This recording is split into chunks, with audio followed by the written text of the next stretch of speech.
Church, we continue we don't continue our series, not quite yet. Um, we had the from our fundraiser to send some additional funds to Cristobal so that they could build a kitchen, a community kitchen that sits next to their church out in Honduras. We have that number there on the board over there, $2,928 that we'd raised. But we've actually, from the partial money that was raised from the T-shirt fundraiser, we have, how much more is there, close to $500 more that we'll be sending as well. Cristobal, immediately once he received the funds to continue the work on the kitchen down there, he sent me some pictures. So here's a picture, and you can barely see there in the picture, but that is a welding helmet. There's only like one guy out there in that entire big jungle area that welds on these aluminum trusses. So they got that guy, they got him out there immediately, and they immediately went to work. These aluminum trusses too, which is only available because we made it available for them.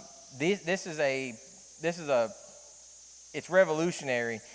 The termites are so bad down there that they don't even fight them because it's a losing battle. You can't beat them. But these aluminum trusses have enabled the people there to have a building for more than 10 years without the roof being completely eaten away by the termites.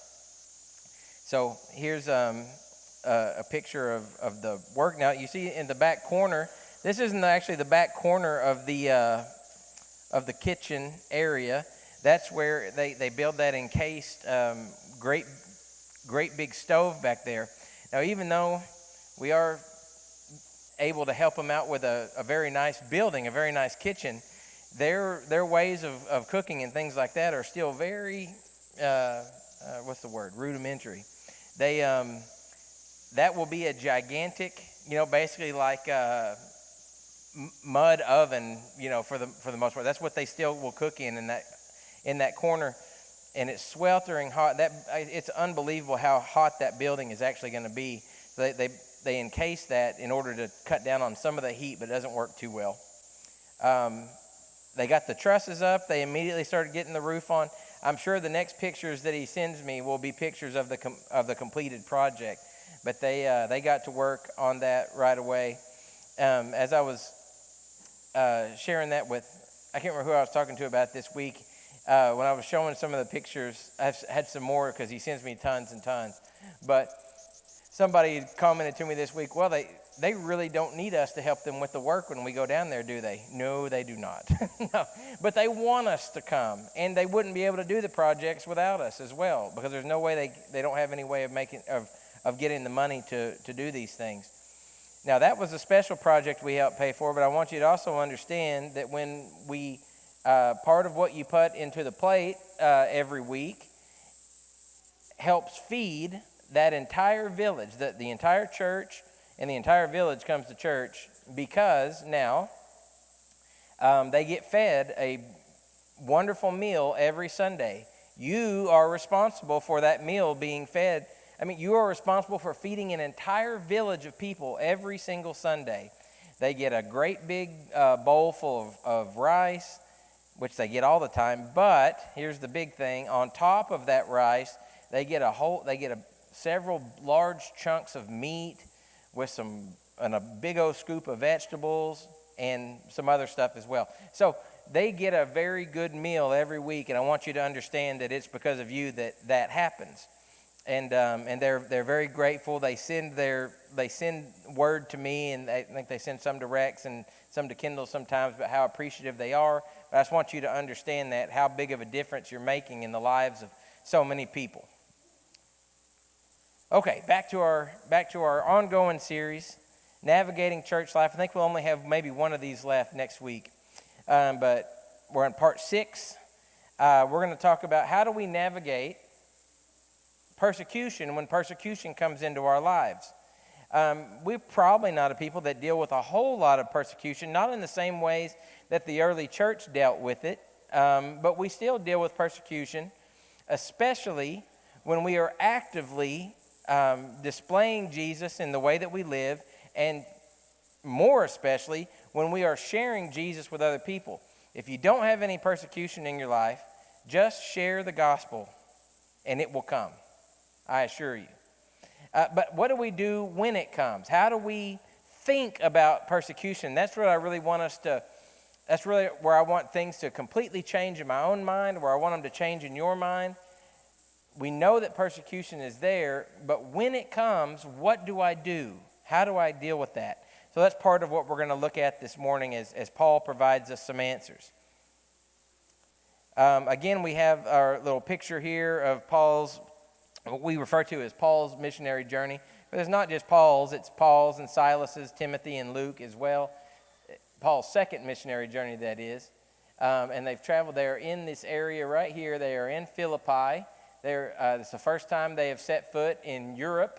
And last week, we saw what we've covered so far. We've seen the conversion of Lydia a couple weeks ago. And then we also saw, last week, we saw Paul cast a demon out of a girl there in Philippi as well.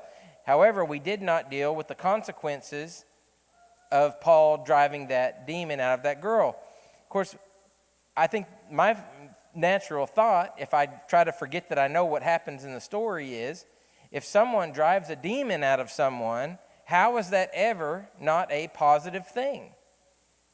Why would there ever be a negative reaction to that? It's a wonderful thing that has just happened. Well, let's look at that as well. So previously, last week, let me just read the text just so we remember what's going on in our context. It happened that as we were going to the place of prayer, a slave girl having a spirit of divination met us, who was bringing her masters much profit by fortune-telling. Following after Paul and us, she kept crying out, saying, "These men are bondservants of the Most High God, who are proclaiming to you the way of salvation." She continued doing this for many days. But Paul was greatly annoyed and turned and said to the spirit, "I command you in the name of Jesus Christ to come out of her." And it came out at that very moment. So that's where we left off. If you want to know all the points with that, check out the sermon on YouTube. Okay. Next, first point, if you'd like to fill out the outline.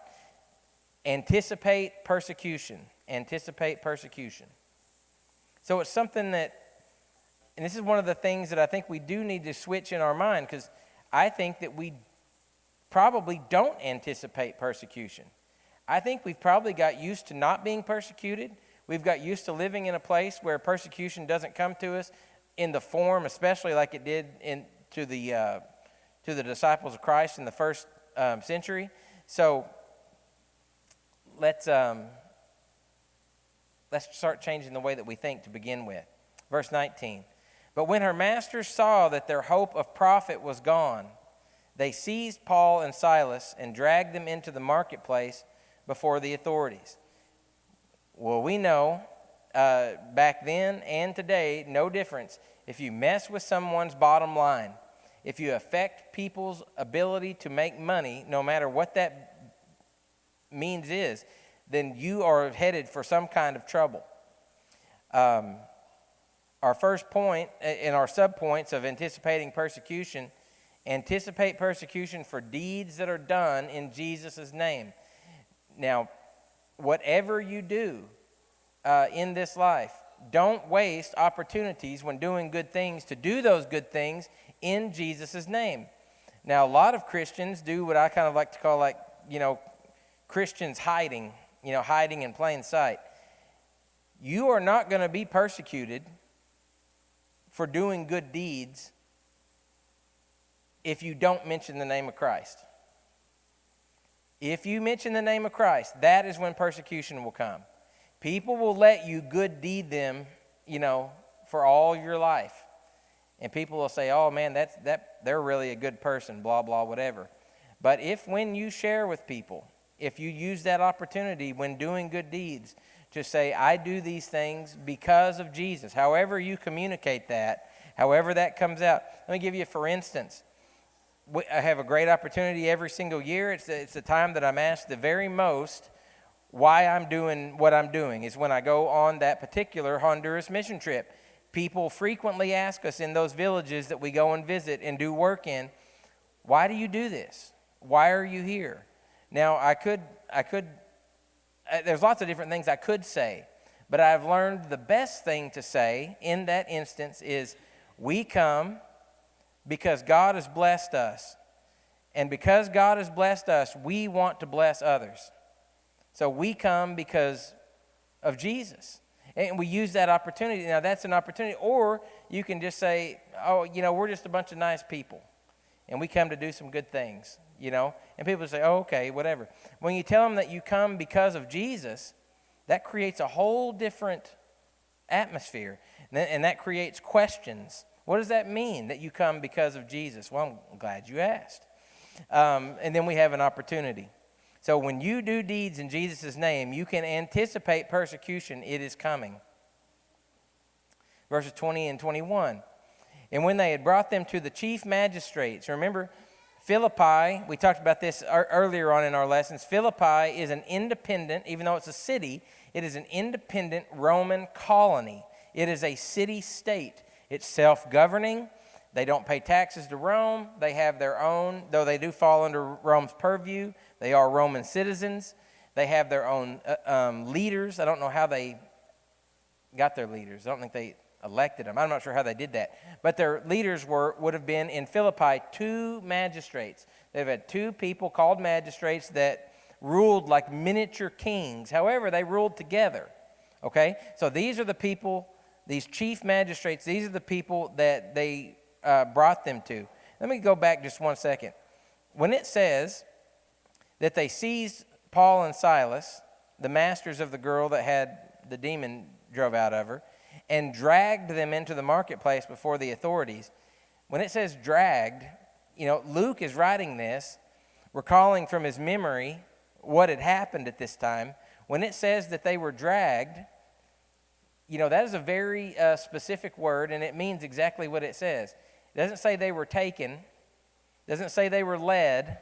When it says they were dragged, that means they were literally dragged before the leaders. What have they done wrong? What law have they broken? Well, we'll get there. This is what they say. And when they brought them to the chief magistrates, they said, "These men are throwing our city into confusion." Is that against the law? No. It's not. To confuse people? Yeah, I confuse people all the time. People confuse me all the time. It's not a law. It's not a law. It's not against the law. It wasn't then either. Then he says 2 key words. Being Jews. The Jews have always been a hated people. Notice as well, and we read over it pretty quick, but you may not have noticed that look who they took. So how many people do we have on this mission journey together? 4, right? How many Jews do we have? Paul and Silas. We have a half-Jew, Timothy, but he grew up in Greek culture, so he probably looks a whole lot more like a Greek than he does a Jew. He's half Jew, half Greek.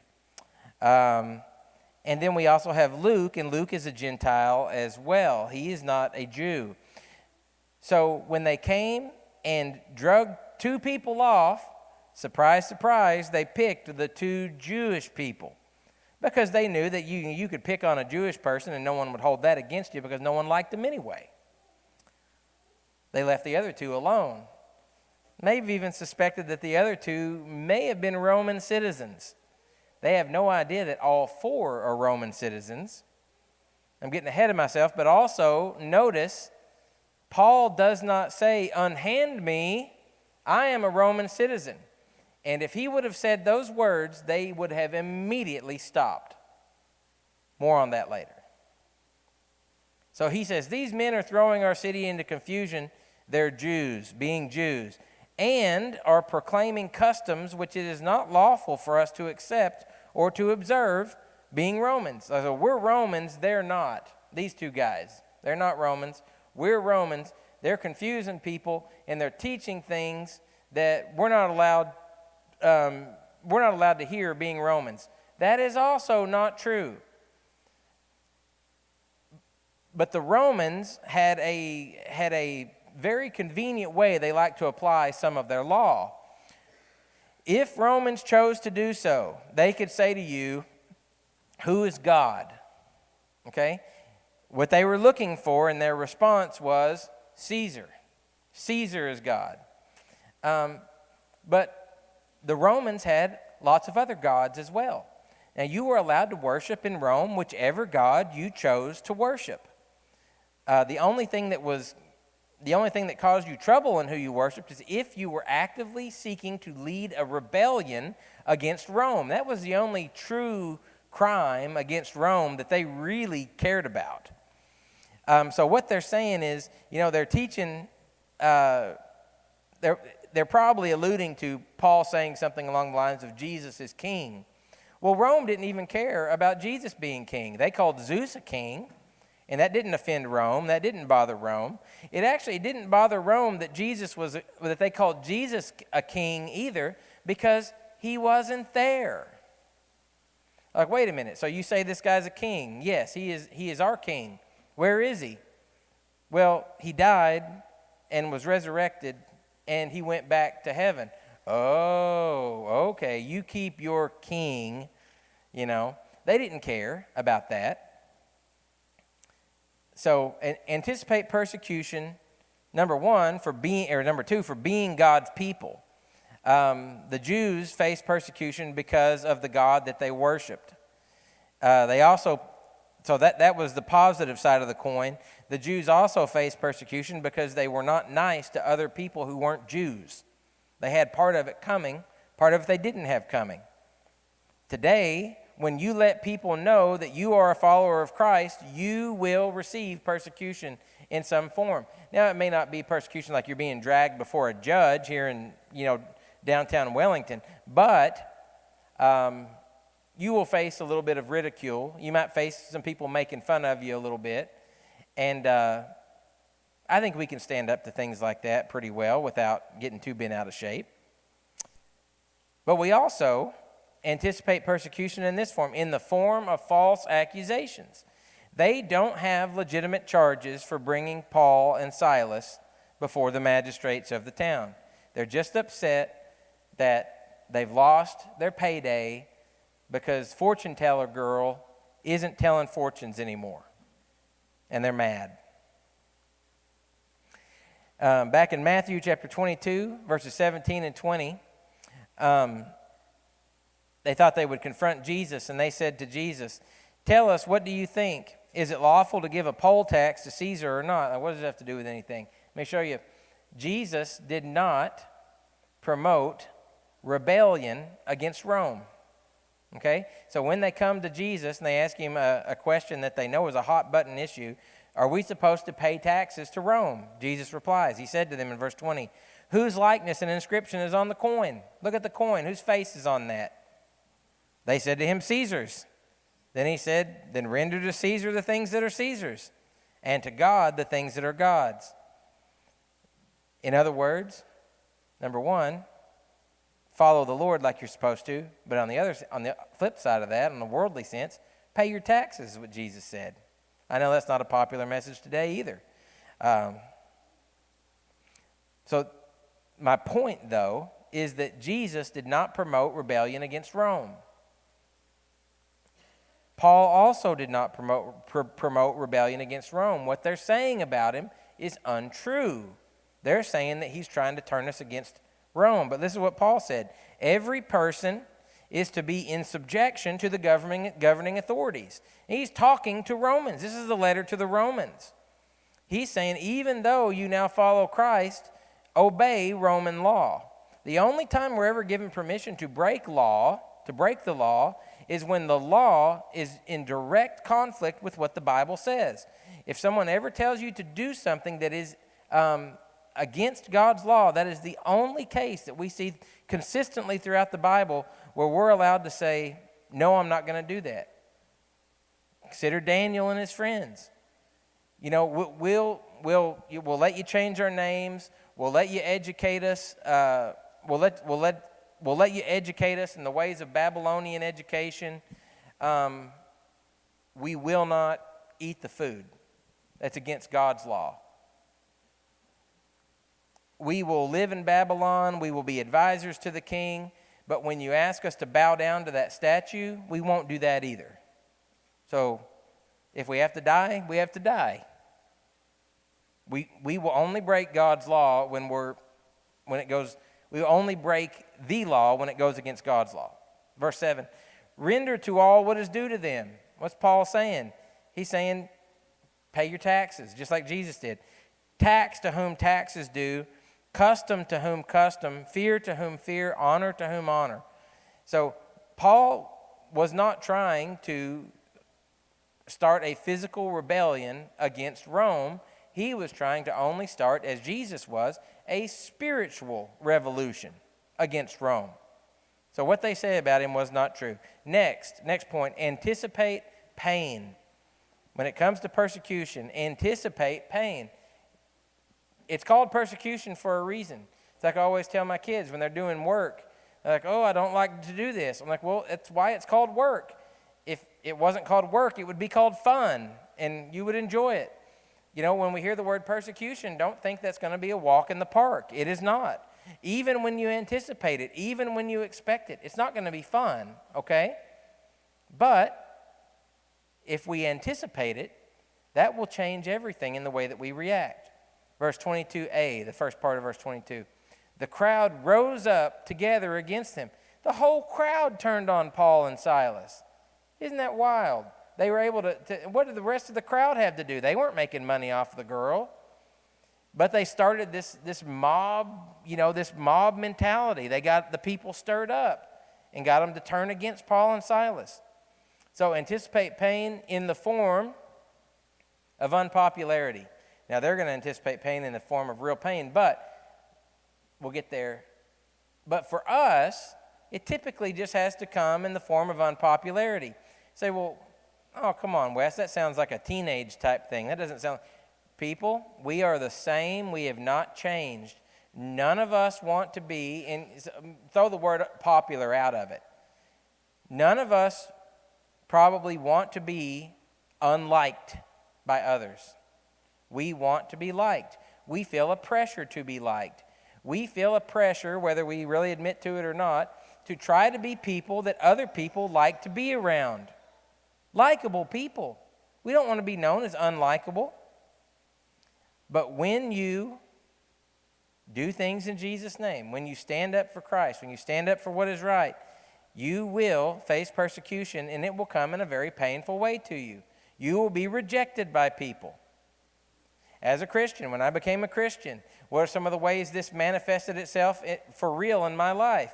Well, I stopped being invited to a lot of things by people that I thought were my friends.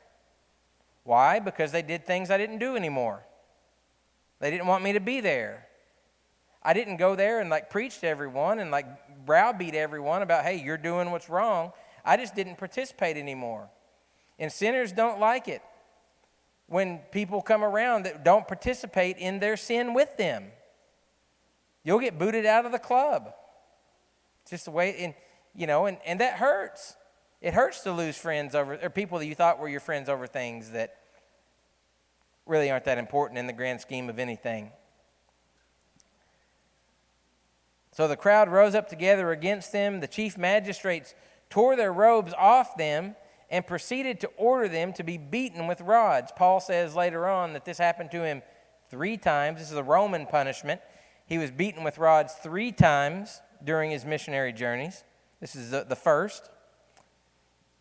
When they had struck them with many blows, they threw them into prison, commanding the jailer to guard them securely. And he, having received such a command, threw them into the inner prison and fastened their feet in the stocks. Our next subpoint under anticipate pain in the form of injustices. So what are the injustices here? Well, let's count the ways. Number 1, no crime committed. So we've been arrested, but no crime. We have been beaten, but no trial. They didn't get to defend themselves. They were just ordered to be beaten, and were beaten. Now, just like Jesus, who could have stopped his persecution at any time he wanted to, this is what's super cool about Paul. Paul could have stopped his persecution immediately. All he had to do was say, "You're going to beat me? A Roman citizen?" That's all he had to say. And they would have stopped immediately. They only treated Paul and Silas the way they did because they thought they were not Romans. Once they find out that Paul is Roman, that's going to be next week's lesson. Once they find out that he is a Roman, it terrifies them. Why? Because Paul can have these people executed for treating a Roman citizen the way they were treated. These people that are enforcing the law were actually the only ones breaking the law. But note this is what I want you to hold on to. Paul could have stopped it. He didn't stop it. He could have stopped the whole thing from happening. He allowed himself to be beaten. Like say, who would do that? Well, someone who was being led by the Holy Spirit, someone who had some higher purposes in mind. The Lord led me into this situation. I'm going to see where the Lord takes me. So anticipate injustices to come to you as well. Next, finally, anticipate payoff. So everything we've experienced so far is a negative. Look what God does when his people are persecuted. And this isn't just a thing that happens with Paul. This is a pattern throughout the entire Bible, Old Testament, New Testament alike. Look what God does when we trust him, when we follow him, no matter what our circumstances are. Verse 25, but about midnight, Paul and Silas were praying and singing hymns of praise to God. Now, they could have sang anything they wanted. They could have been singing those sad psalms, the sad song, Psalm 107. Nobody knows the trouble I've seen. No, it's not Psalm 107. I just made that up. But you didn't know that, and I'm just kidding.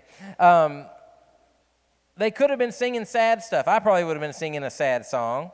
They're not. They're singing hymns of praise. We don't know exactly what they were singing, but most likely psalms. And the prisoners were listening to them. So here's Paul and Silas. Not only are they in prison, they are in the worst part, the inner, stinky, worst part of the prison. The dark, dank, terrible part of the prison.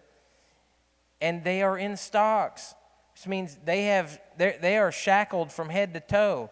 And the Romans shackled people in such a way that you had to sit in the most amount of discomfort that you could imagine. So it's not just being shackled, it's being tortured. So, and what are they doing in the midst of this? They're praying. They're saying, God, you led us here. What do you want us to do? God responds to them in some way, what I've always called you to do. Your commission does not change when your circumstances change. When everything's going great for you, you're to share Jesus with people with the opportunities you have. When nothing is going your way, and the worst things that you can imagine are happening to you, and I guarantee you, none of us have ever been beaten and then thrown into prison and shackled up like this for following Jesus.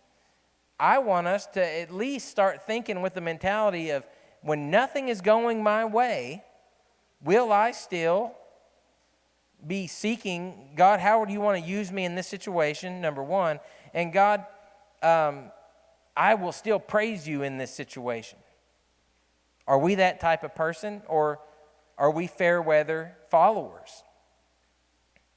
The prisoners are their audience, and also the jailer, the person who keeps the prison, is their audience. They have people they can minister to, so that's what they're doing. They're also ministering to themselves. So when persecution comes your way, anticipate after the persecution or through the persecution, anticipate a payoff. Number one, recognize a subpoint there, recognize an opportunity to grow. You have an opportunity if you will take it. You also have an opportunity to waste that opportunity to grow. As a Christian, when you experience pain, don't do everything you can to escape it. Lean into it. There is something good in that pain for you. The world means it for evil to you. Satan means it for evil to you. God means it for your good. James 1, 2 through 4 James says, "Consider it all joy, my brethren, when you encounter various trials." What's James? James is one of the leaders of the church in Jerusalem. He's a half-brother of Jesus, but he's one of the leaders in the church that is established in Jerusalem who are suffering through, at this time when he writes his letter, great persecution from the Jews. He says, "Consider it all joy, my brethren, when you encounter various trials." He's encouraging his people, knowing that the testing of your faith produces endurance. You have to know going into your persecution that something good is going to come out of it. At a minimum, what's going to come out of it is endurance. What is endurance? Strength. You're going to be mentally strong. You're going to be spiritually strong through the difficult things that you face. And you've lived long enough where you know that that's true. And let endurance have its perfect result so that you may be perfect and complete, lacking in nothing. James is painting the picture. If you allow yourself to be made stronger through the difficult things that you face in life, God will make you so strong that nothing in life, not even the threat of death, will touch you. You will be able to praise God all the way to your death, with the world stoning you to death, with the world beating you to death, with everyone hating you because you follow Jesus. You'll be able to endure that because God will make you strong. So recognize an opportunity to grow and also, let me read the text first. "And suddenly there came a great earthquake." So they're singing, they're praying, everyone's listening to them, and then comes the earthquake. So that the foundations of the prison house were shaken, and immediately all the doors were opened, and everyone's chains were unfastened. When the jailer awoke and saw the prison doors opened, he drew his sword. The actual language there is his little sword. It says a dagger. He pulled out a dagger. He drew his little dagger, his little sword, and was about to kill himself, supposing that the prisoners had escaped. Why would he do that? Well, because the punishment for letting prisoners escape was your own death, and he would rather face death by his own hand than a torturous death that the Roman government would give him. So he's just going to do it before they can. When facing persecution, not only recognize an opportunity to grow personally, recognize the opportunity that you have to share in that time. When Christians suffer on any level, hear this, church, that is when people in the world will be looking at you the closest to see if you actually believe what you say you believe. Well, Wes says he has this great faith in God.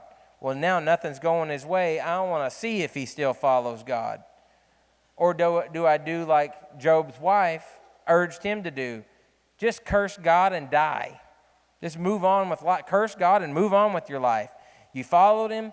He didn't do for you. He didn't do good by you. So just curse him and go on about your day. Say, no. If things are happening to me in my life that I don't like, that is no reason for me to curse God. On the contrary, that's a reason for me to show the world that no matter what my circumstances are, I will follow Jesus. And when people see you follow Jesus, not through the good times, but through the difficult times, that is what has the powerful effect on people. When people see you praise in the midst of your difficulty, that has power. They recognize the opportunity to share. Verses 28 and 9, Paul cried out with a loud voice, saying, "Do not harm yourself, for we are all here." The other prisoners may have thought, "Oh, we don't get to run away?" But Paul says, no, we're all here. Don't harm yourself, okay? And he called for the lights. That would be the jailer. The jailer called for the lights and rushed in, and trembling with fear, he fell down before Paul and Silas. Now, Paul understands and Silas understands exactly why God has led them to this place at this time for this moment. To find out what happens, you can read ahead, but to find out what happens, come back next week, okay? And we'll continue this story.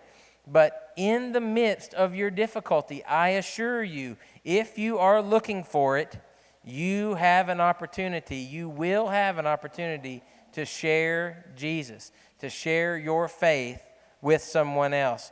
If you are looking for it, don't waste those opportunities. If there's any here today who has a reason to respond to the invitation for any reason, if you need the prayers of the church, or if you have never submitted yourself to Christ's care and control, given yourself completely over to following Jesus, then we give you the opportunity to come forward and confess Jesus before these witnesses, to put him on in baptism, and follow him for the rest of your days. If there's anything we can do to serve you today, please come forward as we stand and sing.